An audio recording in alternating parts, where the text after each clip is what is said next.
সহযোগিতার জন্য আমাদেরকে ফোন করেন। বিশেষত আমাকে অনেকেই ফোন করেন এবং থানার ভারপ্রাপ্ত কর্মকর্তাদেরকে ফোন করেন তাদের বিভিন্ন বিষয়ে। তো অনেক সময় দেখা যায় যে সময়ের একটা থাকে যে লন্ডনের সাথে আমাদের বাংলাদেশের যে টাইম ডিফারেন্স, এটা অনেক সময় ফ্যাক্টর হয়ে দাঁড়ায়। কারণ উনি যখন ফ্রি হন তখন দেখা যায় যে হয়তো বাংলাদেশে গভীর রাত, তখন হয়তো ফোনটা ওইভাবে রিসিভ করা হয় না, বা দিনের বেলায় দেখা গেল যে বিভিন্ন মিটিং এবং ব্যস্ততার কারণে ফোন করা হয় না। এজন্য আমরা জেলা পুলিশে আমাদের একটি প্রবাসী কল্যাণ ডেস্ক রয়েছে, সেই ডেস্কের আওতায় আমরা একটা হটলাইন নাম্বার চালু করতে যাচ্ছি। এই নাম্বারটি 24 ঘন্টায় খোলা থাকবে। এই নাম্বারটিতে সিলেট জেলার সম্মানিত প্রবাসীবৃন্দ যে কোনো সময় পৃথিবীর যে কোনো প্রান্ত থেকে, আপনারা জানেন যে এখন ডিজিটাল বাংলাদেশ ইন্টারনেটের বদৌলতে সোশ্যাল অ্যাপস ইউজ করে অত্যন্ত কম খরচে প্রায় বিনামূল্যে কথা বলা যায়। তো আমাদের এই নাম্বারটিরও হোয়াটসঅ্যাপ এবং ভাইবার এই দুটি অপশনই খোলা থাকবে এবং আপনি ডিরেক্ট ফোন করতে পারেন। এই হটলাইন নাম্বারটিতে দিনে 24 ঘন্টায় সপ্তাহে 7 দিন এবং বছরের 365 দিন কোনো না কোনো অপারেটর এখানে কাজ করবে এবং তারা আপনার সমস্যাটি শুনবে এবং একটি রেজিস্টারে লিপিবদ্ধ করবে, করে যদি আইনগত যেখানে যেখানে আইনগত ব্যবস্থা নেওয়ার সুযোগ আছে সেখানে আইনগত ব্যবস্থা নেওয়ার জন্য সহযোগিতা করবে। প্লাস আপনি আপনার কোনো সহযোগিতা চাওয়ার পরে এটা ফলো আপটা কি হলো, এটা শেষ পর্যন্ত কোথায় দাঁড়ালো, সেই বিষয়টিও আপনি ওখানে ফোন করে ফলো আপ নিতে পারেন। এই জন্য নাম্বারটা দেখাও। এই নাম্বার দেখাও আরিফ। এই নাম্বারটা ইম্পর্টেন্ট।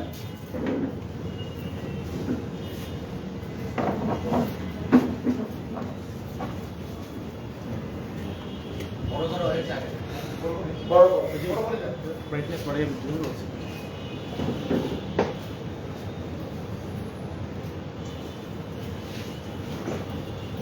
এই 01320117979 এই নাম্বারটি হচ্ছে আমাদের প্রবাসী কল্যাণ ডেস্কের হটলাইন।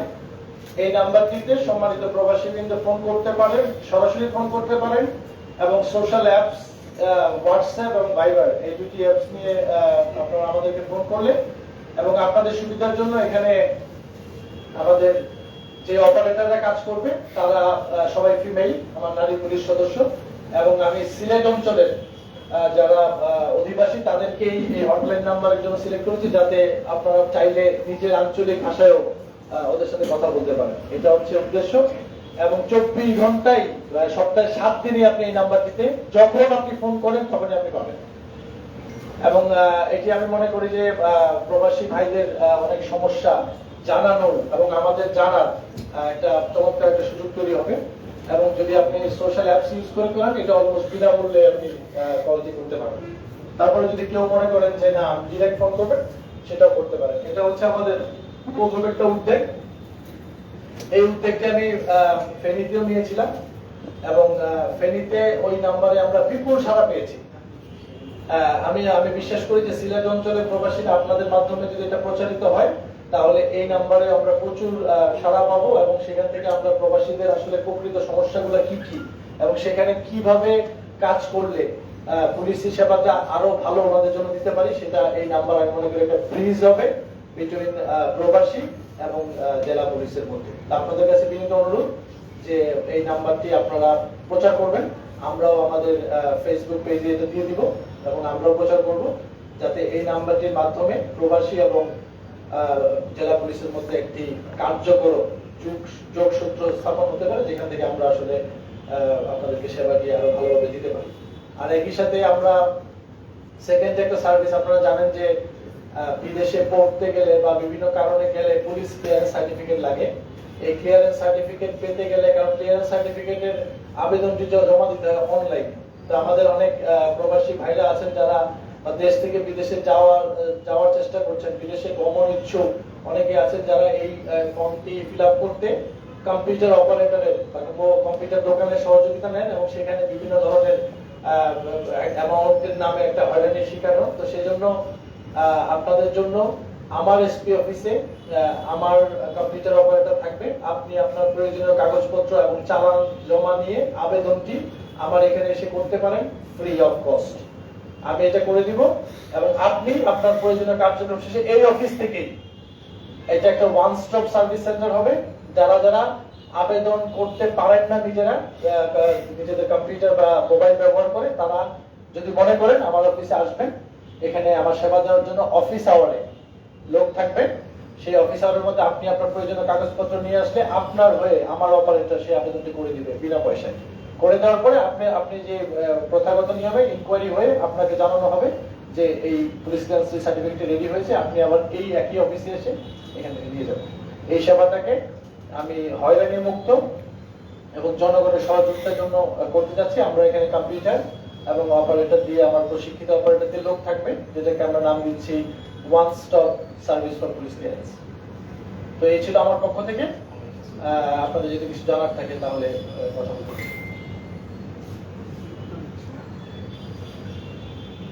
এটা একটা প্রচারের বিষয় আছে, কারণ হচ্ছে যত বেশি প্রচার হবে, মানুষ যত জানবে, আমি মনে করি যে এটার তত সুফল সিলেটবাসী, আমার প্রবাসী ভাইরা ভোগ করতে পারবে। প্রশ্ন মনে নাই তাহলে থানায় যাবে, এখান থেকে যাবে।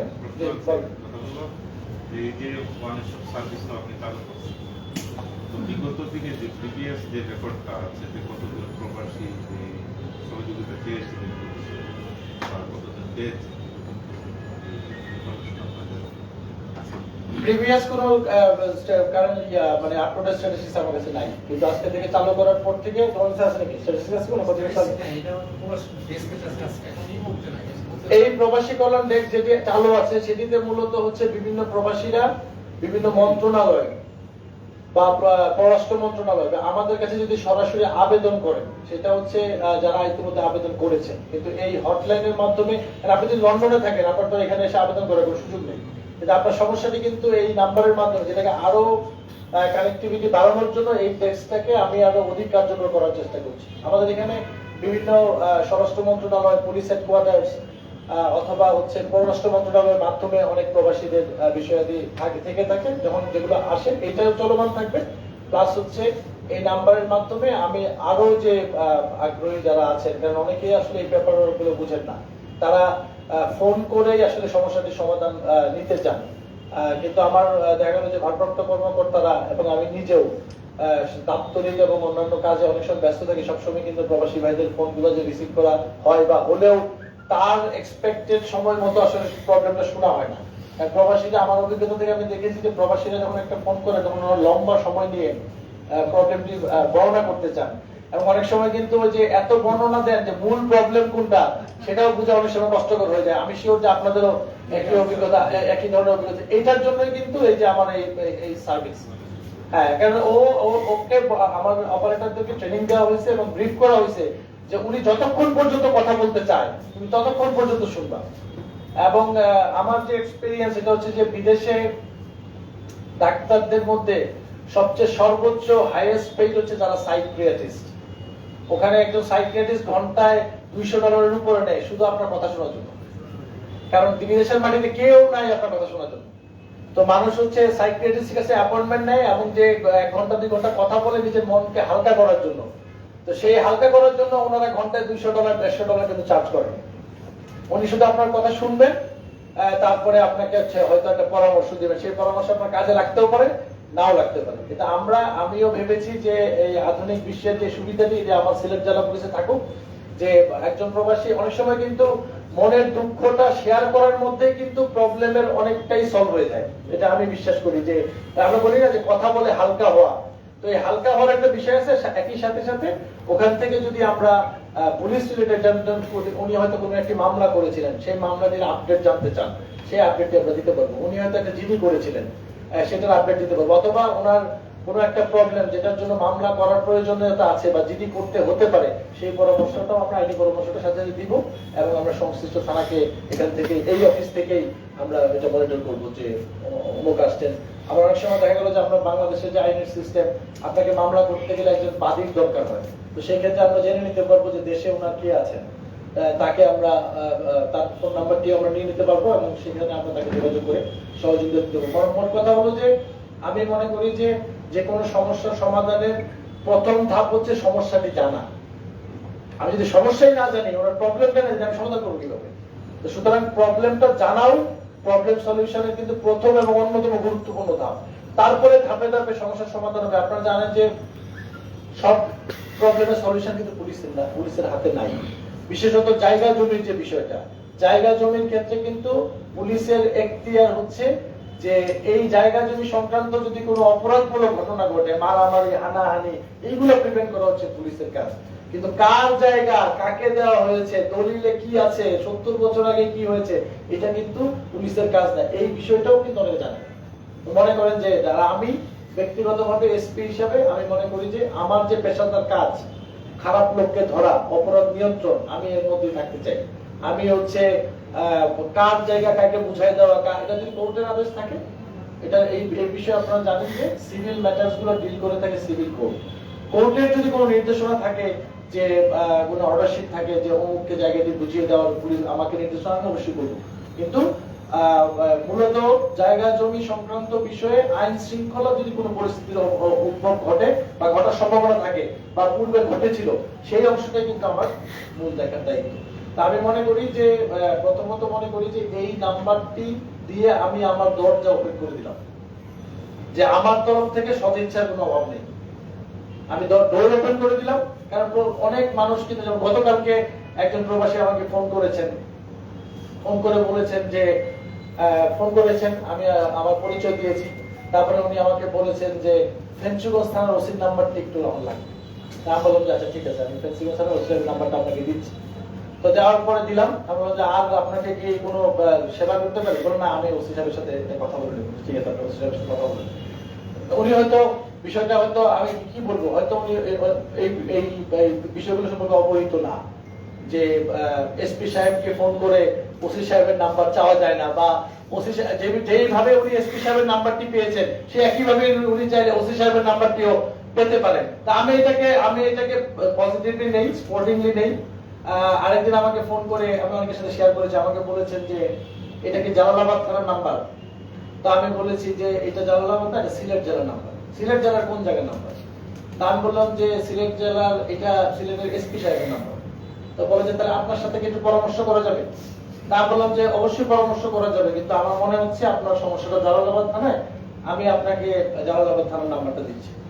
তো নাম্বারটা বের করতে আমার একটু দেরি হচ্ছিল, মোবাইল থেকে একই ফোন থেকে বের করছিলাম। তো উনি আবার একটু বলছে এতক্ষণ লাগে নাকি নাম্বার দিতে? তা আমি বললাম যে সরি, আমি তো ভাই টেলিফোন অপারেটর না, আমার একটু সময় লাগছে, একটু সময় দেন।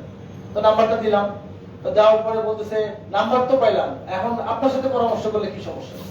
তা আমি বললাম যে না, মানুষের তো তখন আমি একটু একটু ভেতরে ভেতরে একটু রাগ হলেও আমি আর ওনাকে বুঝতে দিই না, কারণ অনেক দূর থেকে একজন লোক ফোন করেছেন, আমি বুঝতে পারছি খুবই সরল না হলে তো এভাবে কথা বলতো না।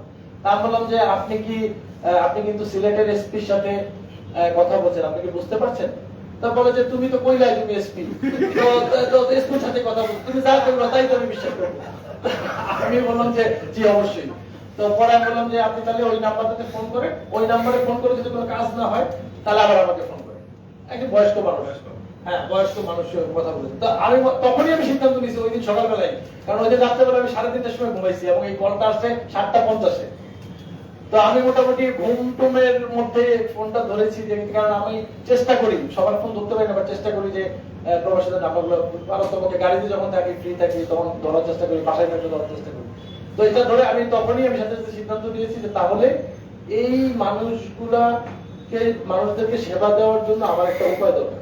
কারণ একসময় আমি দেখা যাবে যে একসময় হয়তো কাজের ব্যস্ততার জন্য, এখন আমি একটু ফ্রি আছি, সামনে যখন আরো রাজনৈতিক অস্থিরতা বাড়বে বা কাজ বাড়বে, তখন দেখা যাবে যে ফোনগুলো আমি অ্যাটেন্ড করতে পারবো না। ওরা তো অনেক আশা নিয়ে, মনের অনেক স্বপ্ন নিয়ে কিন্তু ফোনটা করে। এটা বুঝি, আমি ফিল করি যে আমি যখন ইংল্যান্ডে পড়াশোনা করতে গিয়েছিলাম, তো আমি যে জায়গায় থাকতাম এই জায়গায় কোনো বাঙালি ছিল না। এটা ছিল ওদের ডিফেন্স একাডেমির ভিতরে একটা রেস্ট্রিক্টেড প্লেস, ওখানে প্রপার হোয়াইট ছাড়া আর কোনো লোকজন ছিল না। তা আমি মাঝে মাঝে ওই যে 10-12 দিন 15 দিন হয়ে গেলে বাংলা কথা বলার একটা ক্রেভিং উঠে মানুষের, যারা বিদেশে গেছে তারা দেখবেন কত ইংরেজিতে কথা বলা যায়। একসময় মনে হয় একটু বাংলা যদি কারোর সাথে কথা বলতে পারতাম। তো সেই বাংলায় কথা বলার জন্য আমি যে অক্সফোর্ডশায়ার থেকে ট্রেনে করে লন্ডনে চলে আসতাম। হোয়াইট চ্যাপেলে যখন যাইতাম তখন সব মানুষের সাথে বাংলায় কথা বলা, বাংলায় গান শোনা, তাহলে মনে হইতো যে না ওরা এসে। তো এটা আমার নিজের রিয়েলাইজেশন যে ওইখানে ইংরেজি কথা বলতে বলতে ওদের সাথে মিশতে মিশতে একসময় কিন্তু মানে প্রাণ গুলো মানে আনচান করে যে বাংলায় কথা বলতে হবে বা বাংলাদেশি একটা এনভায়রনমেন্টে যাইতে হবে। তা আমি এটা আমি পজিটিভলি নেই। এটা ওই ভদ্রলোকের সরলতাও আমাকে মুগ্ধ করেছে যে উনি আমাকে খুব মজা লাগে, বলছে যে তুমি তো এসপি কইলা, তো তুমি তো এসপি হইবা, তুমি যদি যা করবে আমার তো তাই বিশ্বাস করতে হবে।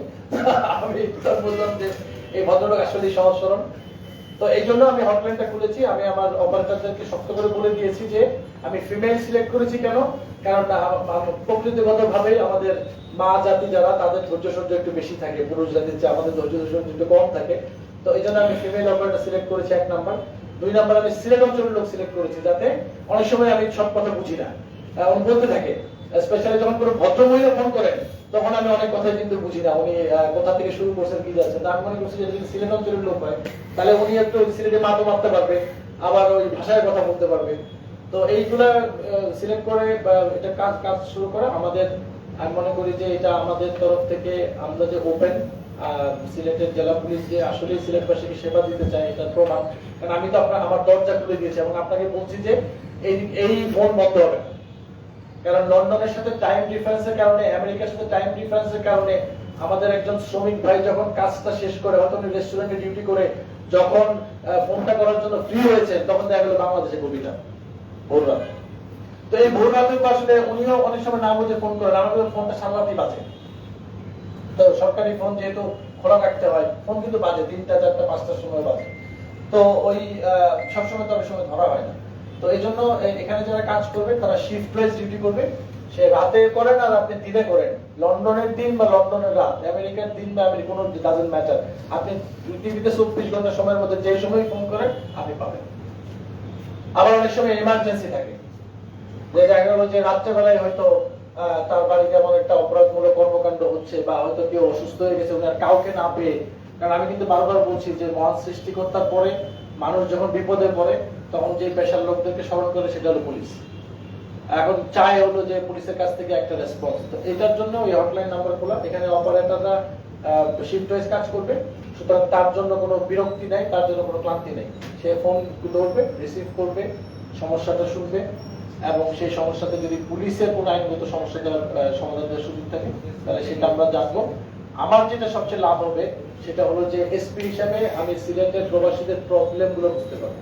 আমি যে 100টা কল অ্যানালাইসিস করে দেখতে পারবো যে কয়টা কল জমি সংক্রান্ত, কয়টা পারিবারিক, কয়টা টাকা পয়সা মেরে দিছে, আমি প্রবলেমের নেচারটা বুঝতে পারবো। এবং আমি যেভাবে যেখানে কাজ করি না কেন আমি ওই মানে ফলাফলের যে কারণ নিয়ে বেশি কাজ করতে চাই। কারণ আপনি জ্বর উঠে গেলে আপনি প্যারাসিটামল খাবেন, কারণ জ্বরটা কেন উঠলো এটা বোঝা ইম্পর্টেন্ট, ক্রাইমটা কেন হচ্ছে এইটা বোঝা important than solving a crime.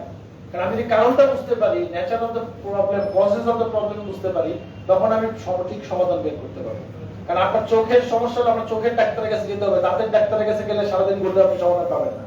সেই লোকটি হয়তো তার সমস্যা হলো জমি জমা, কোর্ট সংক্রান্ত, উনি হয়তো পুলিশের উপর 10 বছর ধরে আশা করে বসে আছে যে পুলিশ 10 বছরও আসলে এই সমস্যার সমাধান দিতে পারবে না। তখন আমি তাকে বলতে পারবো যে বাবা আপনার সমস্যাটা তো আমি সলভ করতে পারবো না, আপনাকে অমুক জায়গায় যেতে হবে। এটাও কিন্তু একটা সমাধান।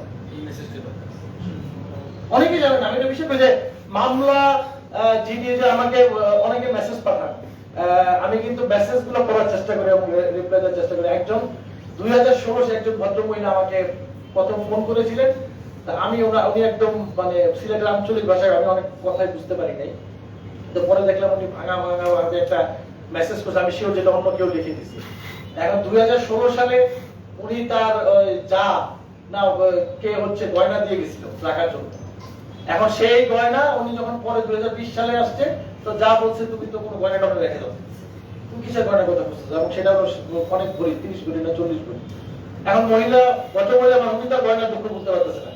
এখন হয়তো কেউ হয়তো তাকে বলছে যে নতুন এসপি আসছে, তার কাছে বিচার দিলে হয়তো তোমার সমস্যার সমাধান হবে, উনি আমার কাছে বিচার দিচ্ছে যে যার কাছে গয়না দিয়ে আসছিল সেই গয়না এখন আর কি খুঁজে পাচ্ছে না। তো এটা তার কাছে নিশ্চয়ই অনেক বড় বিষয়, কারণ তার কষ্টার্জিত অর্থে দিয়ে।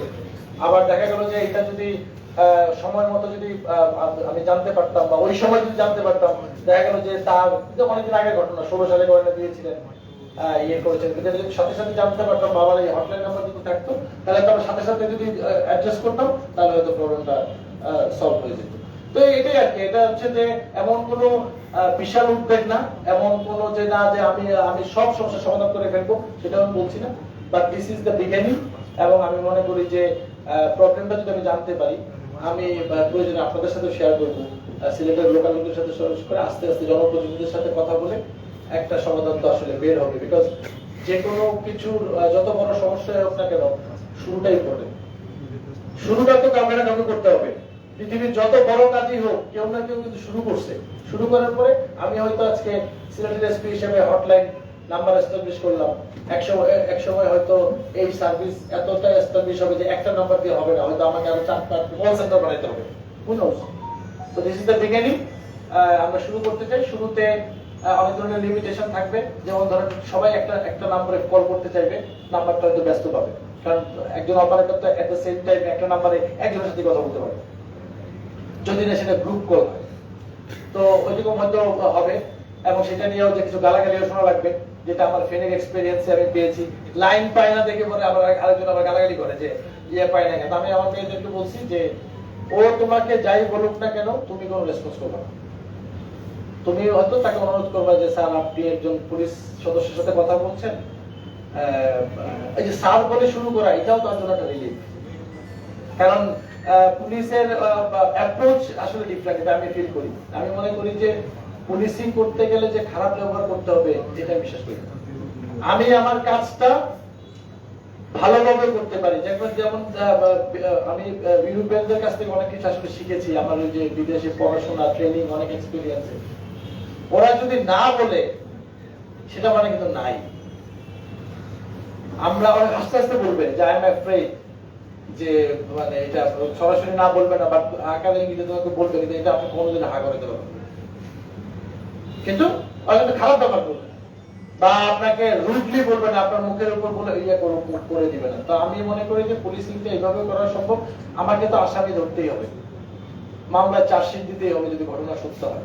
তা আমি যদি পুলিশ অফিসার হিসেবে, আজকে যে ইমাম সমিতির একটা প্রোগ্রাম ছিল, এখানে ওনারা আমাকে চিফ গেস্ট করে নিয়ে গিয়েছিলেন সকালবেলায়।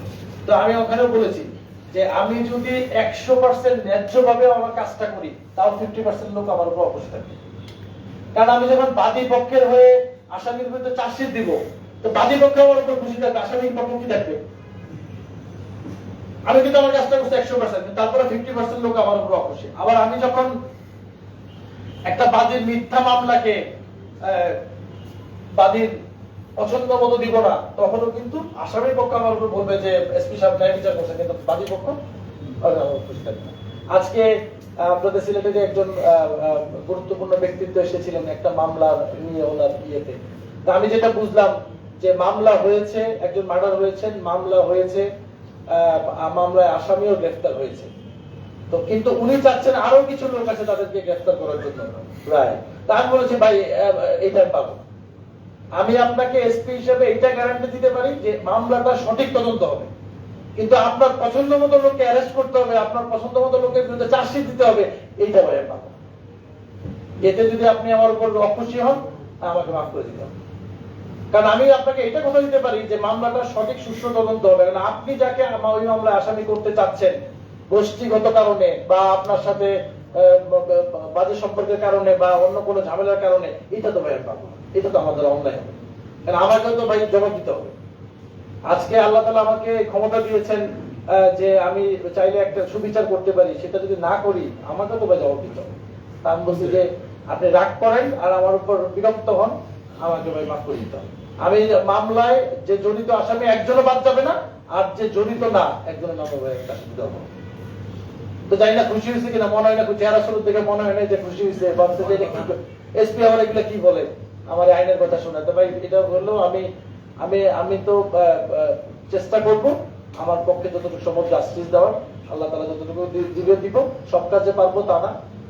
আমি এখন পর্যন্ত আমার লাইফে আমি কখনো কোনো মামলার যে আমাদের কাছে সিরিয়াস মামলাগুলো পাঠাই, এসপির একটা ফাইনাল অনুমোদন লাগে, আমি না করে কোনো মামলা সেন্ড করি না।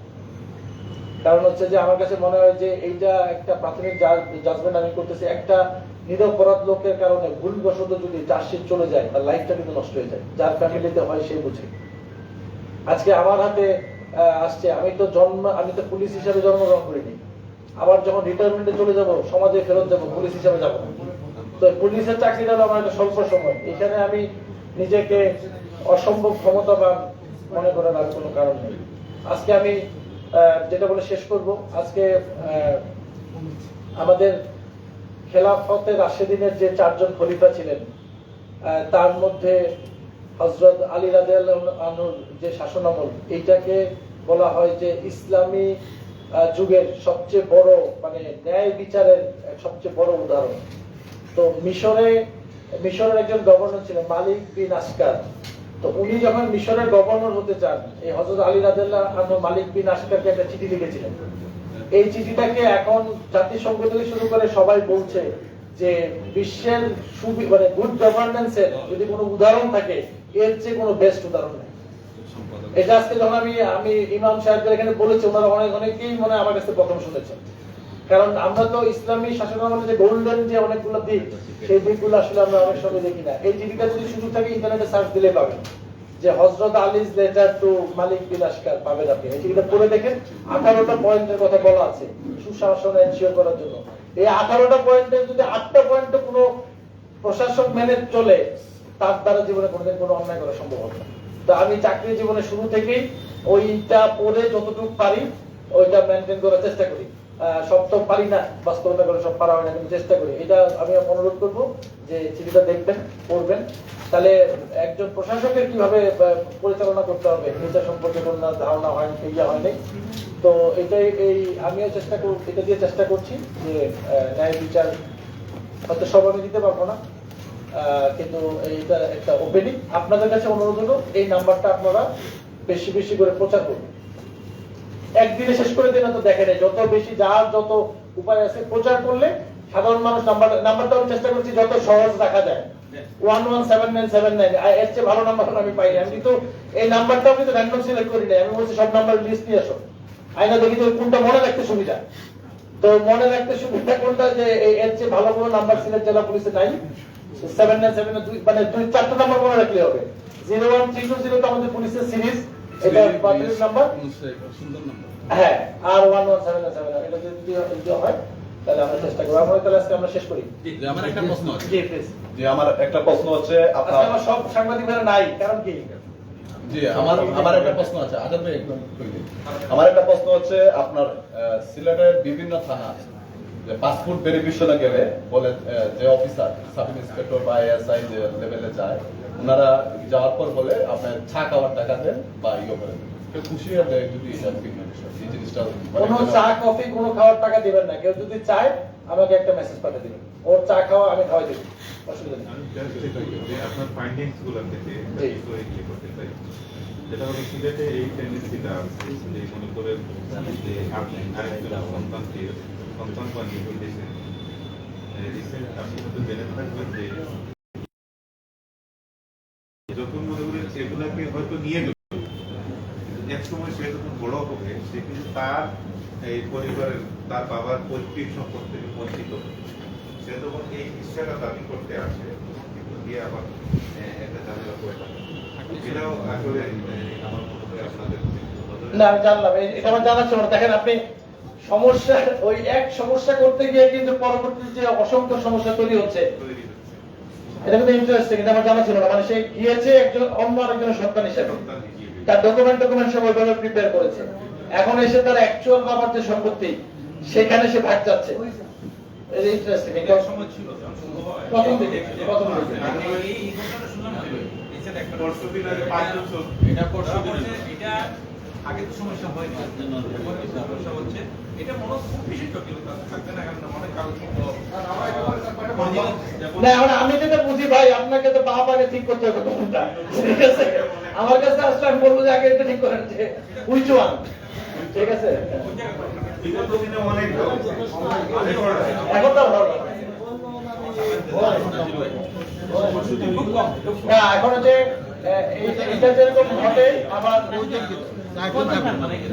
আমার সাথে একটু শেষ করি। আমাকে কিন্তু কমপক্ষে 2টা দূতাবাস থেকে আমার সাথে যোগাযোগ করা হয়েছে যে সিলেটে কিছু এজেন্সি আছে যারা ফলস ডকুমেন্ট দিয়ে ভিসার আবেদন প্রসেস করছে এবং তারা যখন ওইটা যখন যাচাই বাছাই করতে যাচ্ছে তারা কিন্তু এগুলো ফলস করছে। তো ফলে ওই লোকটা তো আপনি মনে করবেন ভিসা পাবেই না, প্লাস ওই এজেন্সিকেও কিন্তু তারা ব্ল্যাক লিস্টেড করার প্রক্রিয়া শুরু করেছে। তা আমাকে বলছে যে এই বিষয়ে আমি তাদেরকে সহযোগিতা করব। অবশ্যই যে কোনো আইনি বিষয়, কারণ এই একটা লোকের দিয়ে তো বাকি সব লোকরা তোমাদেরকে পাঠিয়ে দেবে। আচ্ছা, আমার একটা প্রশ্ন। জি বলেন। আমি 4টা প্রোগ্রাম আছে। আমি সাহেব সিলেটে কাজ করি। জি। এই আসলে প্রবাসীরা যারা তারা বিভিন্ন অ্যাপস ইউজ করতে স্বাচ্ছন্দ্য বোধ করে। আপনারা কি অ্যাপস রাখছেন? হোয়াটসঅ্যাপ, ভাইবার। সেক্ষেত্রে ইমোটাও যদি ইনক্লুড ইমোতে খুব ডিস্টার্বিং। ইমো যারা ইউজ করেন তারা জানেন। ইমোতে যদি আমি ইমো ইউজ করি তাহলে আর কেউই পাবেন না।